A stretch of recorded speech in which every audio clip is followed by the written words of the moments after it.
I decided to go to China because I thought it would be a very interesting place, very different to where I live or where I had lived. The way of life out there would be completely different to what I'm used to. I thought it would really challenge myself as well. I taught when I lived in China. I taught at a university. The students I was working with wanted to come and study in the UK, and I prepared them for their studies in England.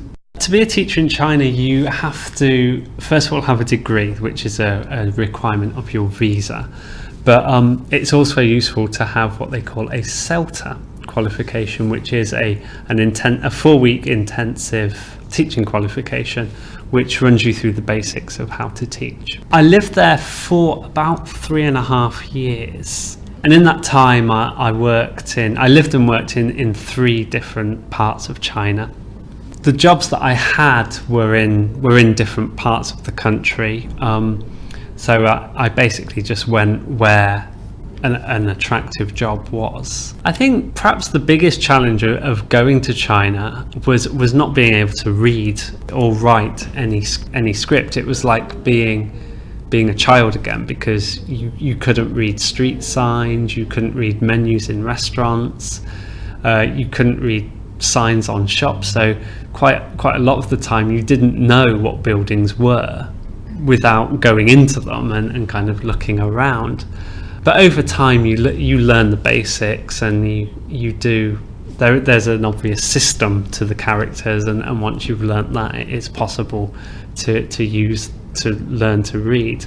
And obviously that's kind of the biggest challenge. But aside from that, but linked to it as well, there are all kinds of communication issues, not only with language, but with the whole issue of face in Chinese culture. And the Chinese will go to great lengths to avoid having to say no, where if you've asked them to do something and they can't, they'll always find an excuse why they can't do it, instead of telling you no straight away.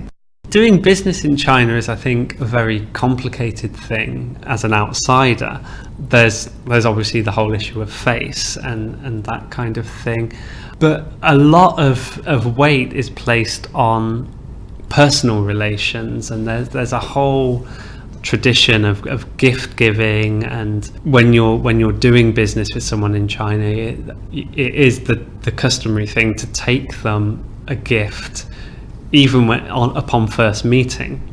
Typical things would be an expensive bottle of cognac or brandy or something, or if it's male to male business dealings, cigarettes would always be a gift that's given. But also, I think as a Westerner in China, the Chinese are always very grateful, very impressed if you make an effort to at least learn some of their language, or if you take the time to pick up some of their customs and habits, then they will be very appreciative and they'll be very impressed. The Chinese always thought it was very, very unusual how much we in the West say please and thank you all the time.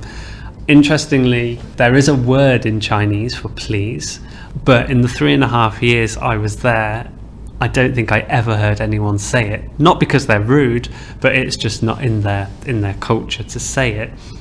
In the UK, we say thank you when in a restaurant, when the waitress brings us the menu, when she asks us what we want, when she brings us the cutlery. And in China, I found myself doing that because that just came naturally to me.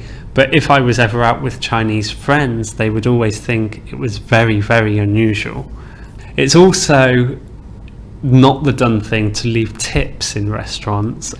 The waiters and waitresses, they don't understand, or they didn't understand if we left some money on the table. They didn't know what it was for, and so that's something to avoid. Yeah, eating out was always quite an experience.